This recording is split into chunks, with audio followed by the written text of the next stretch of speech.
reporting on the games you love by people who love to game. The MMO Reporter Network. MMO Reporter's PAX 2012 coverage is brought to you by Guild Launch. Slay more dragons with Guild Launch.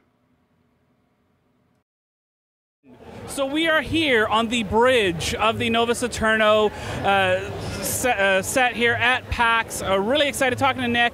He is the youngest founder of a game company that I've ever had the pleasure of speaking to. We met at PAX East. We talked about the game then, saw the panel, got really excited about it. So I'm really looking forward to it. You've gone through a lot of growth in the last little while, both with the team and with the amount of buzz that the game has been getting. How's that feel? It's a new feeling. I mean, I wasn't expecting it all. I mean, every time what seems to just be a continual pattern is that we start at one stage, like at the very beginning, start a small little indie project, and then suddenly people love the game. It grows in popularity so much at the first PAX. We're like, okay, wasn't expecting this, so now I try to reevaluate. Now we're like a serious indie development team, and now we're at the point where we're here, and like people don't believe us when we say we're just a small indie team of like 20 guys. So it's a really amazing experience, and it gets so much industry feedback from other amazing, not only developers but game reviewers and everyone. It's really unbelievable feeling to experience all this here, and it's great to be back here. I mean, this today actually marks the 1-year anniversary of the first time we actually announced the game to the world at this very show.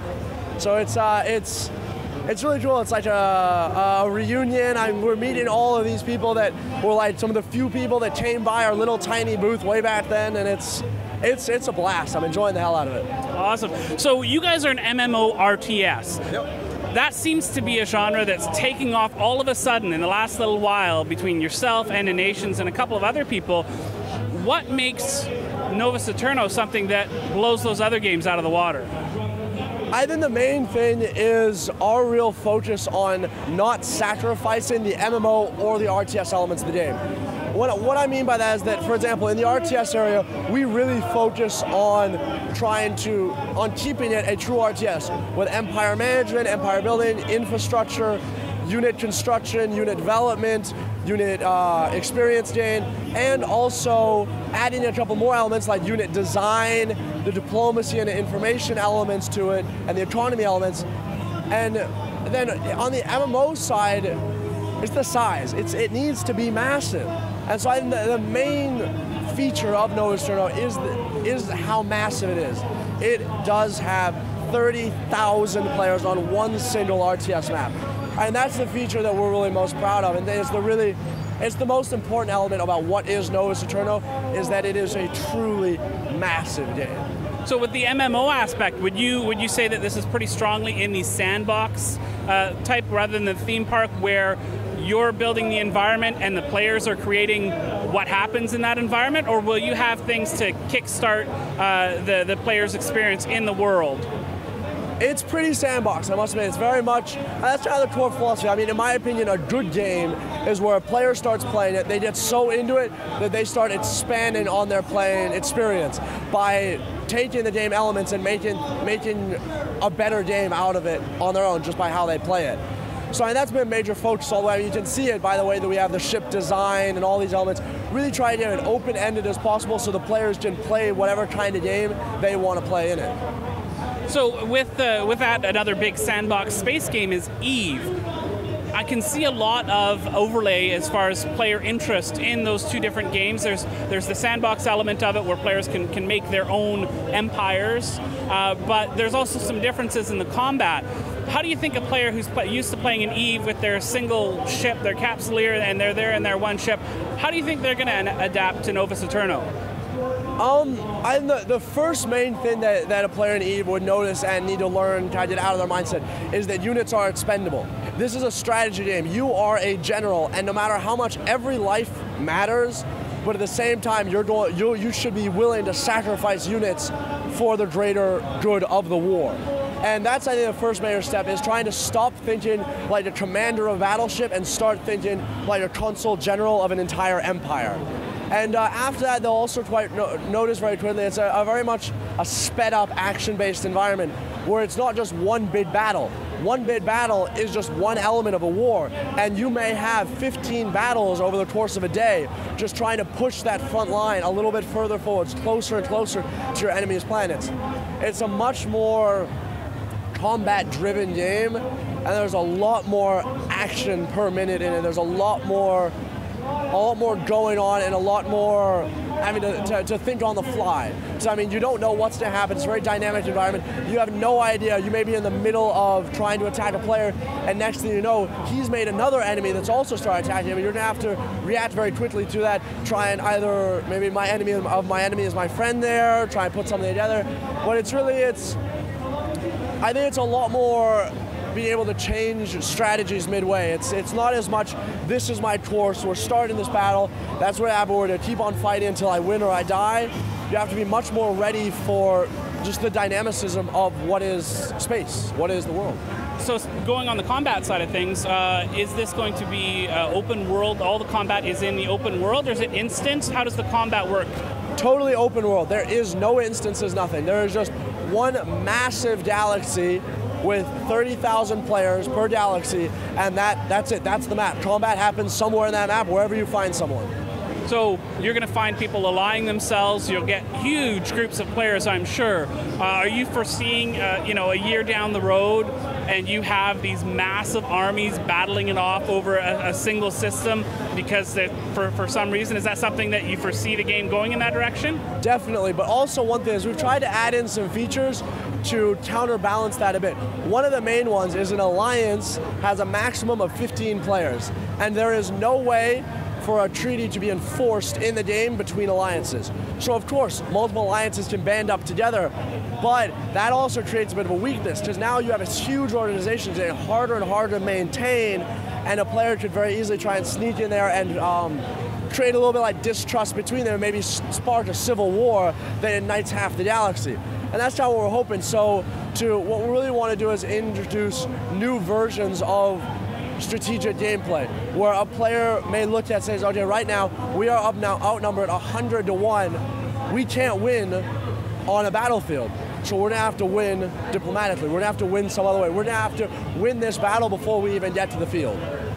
So, not combat related, if people want to play the economy and that's their game, they are pocket economists and that's what they do for a hobby. Is that a way that they can approach this game and be successful? Definitely. If anything, they're going to be a very valuable asset in the game, because for every militaristic player in the game, it would be so valuable for him to have an ally or someone to work with who's focused on economy, and vice versa. I mean, if you're focused on economy, it means your military is going to be lacking a bit, which means a mercenary can be really helpful.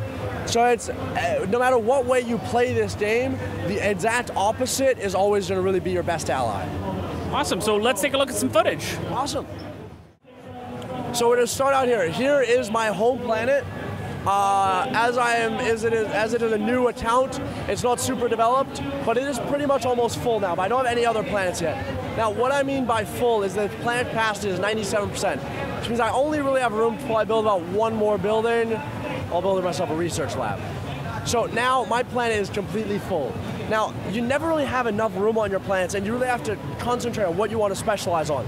For example, my planet here, I'm really specialized on mostly, I have about 50% factories, which means that I am focused mostly on just producing weapons, shields, engines for ships. Now, we'll get into the other elements in a moment. Let's first focus a bit more on the planet. So now, on my planet, here are all the facilities I have built. One of the first things that's a major difference between normal RTS games and what we've expanded on them is that instead of the player just selecting what unit he wants to build, he actually designs what unit he wants to build. Now, it looks like a bit of a complicated interface, but it's actually a bit straightforward.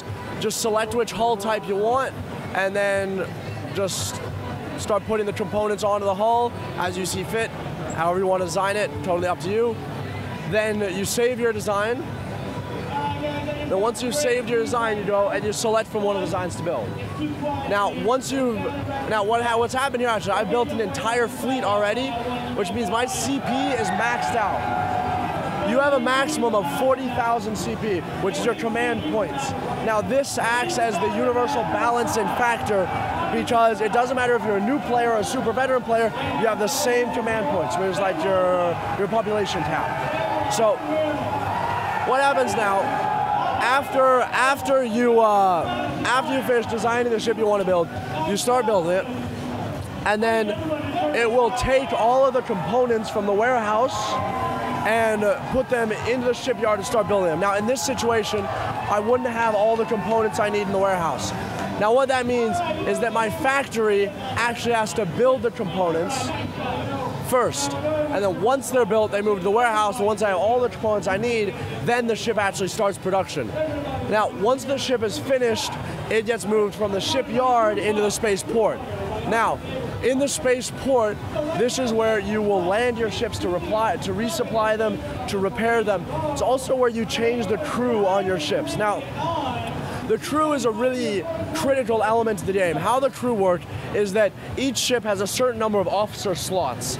And your officers start out as just rookie crewmen, and as your ship goes seeing more combat experience, your officers will be getting skill points, and you can put those skills into a tech tree to turn them into weapons officers, engineering officers, and things of the like.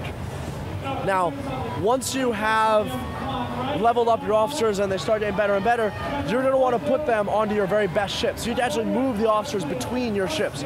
So logically, you'll probably end up with all your super dreadnoughts with the most amazing crewmen, and your smaller ships with just rookies still in training. Now, once you finish the ship, you'll launch it into space. So one quick question, how much do you have to micromanage the different steps of that? Is it something that That's totally automated. So all you do, you build, you make the design, you select build, and it will go and do all that stuff for you. But it's good to keep it in mind, because for example, first of all, if you have a stockpile of weapons and engine stuff ahead of time you know you like to use, that means that you're going to be a lot better off, and your production time of ships will be a lot faster, because you don't have to build them right at that minute. Also, this brings into the economy element of the game, actually. Think about it, if I was trading with another player for all of my components, that would mean I would have 15 free slots right now to spend at something else, not at factories. So that's a really important element to the game, is how you want to focus your empire and how you can work with other players to try and make up for each other's weaknesses. So, for example, if you want it to be all about the battles, all about the fights, and somebody else wanted to be all about the economy element of it, you could trade with them, trade protection for material. Exactly. That's really the core fundamentals of the game, is that we want the game to be much more of a strategic simulator. I mean, that's why it's a really core foundation of the game. Now, let's get to some ships. Okay, this is the tactical view mode, which is it's the same environment, just kind of a top-down view. You can zoom out more. Now, here is my solar system that I'm in. If I zoom out a bit more, you'll see the other solar systems around here. Now, as I start scaling down here, you'll notice this is 10,000 other solar systems. When we say MMO, we really mean MMO. It's important to us that it is a truly massive environment. So now let's go and find some of these ships. Okay, so here's some ships we already have built. So now here, this works fairly similar to a normal RTS. Just give your basic move order, stuff like that. But there are some differences. First of all, when you move, ships have directional armor, which means if you get hit from the front or the side or the rear, it affects how much damage you take. Also, ships have fire arcs. Now with this specific battleship, I have weapons in the front and on either side. So I'm pretty well covered. But sometimes you may only want to put weapons on the front. It's all up to how you want to design your ship. Now, because positioning is so important, we also modified the way units move a bit to support that on the player's end. For example, if you want to move sideways, your ship will actually line up and then use its rotating engines over here to drift sideways to its location. The same way that you would move backwards. It will use its braking engines to fly backwards and then stop using its main engines. Now, this means you have a lot more freedom when you're moving your ships around and repositioning them. Now, another one of the main elements is the ship explosions and knockback. One thing about this, I don't know where anyone else is in my solar system, so it's hard to show combat here. If you want the videos that are on the monitor, I can send those to you really easily, and you can cut that in. Yeah. So I can just speak to those videos, and I know what they're there, and you can match it up, so that's all good? Yeah. Okay. So another really important element of the gameplay is that as position is so critical, one of the a counter to that is that when a ship explodes, it has a knockback effect around it. Now this idea, oddly enough, we actually came up with at PAX East last time I saw you. And what this does is that when a ship dies, depending on the size of it, how much ammunition it has left, will affect the size of the shockwave that it releases. This shockwave will knock back ships and also damage them around them. This can actually, funnily enough, create some popcorn effects, where you have a couple of ships with low health, blow up one, and the shockwave blows up the next one, and that next one shockwave blows up the third one. So that it adds a lot more depth into the strategy of how you want to position your ships, and using those shockwaves to your advantage. This also means if you have a ship that's really low on health and it's not really worth it to try and repair it up, you can try to kamikaze it into your enemy and get that shockwave to hopefully like knock them apart and break their formation up a bit. That pretty much covers the base gameplay. The rest is just more of the philosophy and all that stuff. All right. So thanks a lot, Nick. It was wonderful to see all of that different aspects of the game. It's really coming along great. How can people, if they want to be part of the testing of the game, how can they get involved? Well, this is actually an interesting subject. Because we're such a small studio, the only way we could complete such a massive game is by really bringing the community into the process with us and getting them to help out. So we created what we call the Infiltrator program. Now this program is, at the beginning, it's kind of like a normal alpha or beta testing where you get in, you're looking for bugs, doing reports. But the more helpful you are, the more bugs you're reporting, the more of an asset you are to the development of the game, the more you go up the ranks of the Infiltrator program. All the way to the point where you are in brainstorming sessions with developers, you're testing new content, giving feedback on all these elements, and even to the point where almost all the people here at our booth now, demoing the game, walking people through it, answering questions, are actually infiltrators. That's the philosophy of the team, is that we're a small development team and we want to stay small, so the only way we can accomplish this is if we bring the entire community into the development with us to really get this done properly. Awesome. Well, it's looking really exciting. I can't wait to see more, so thank you so much for your time. That was my pleasure. Thank you.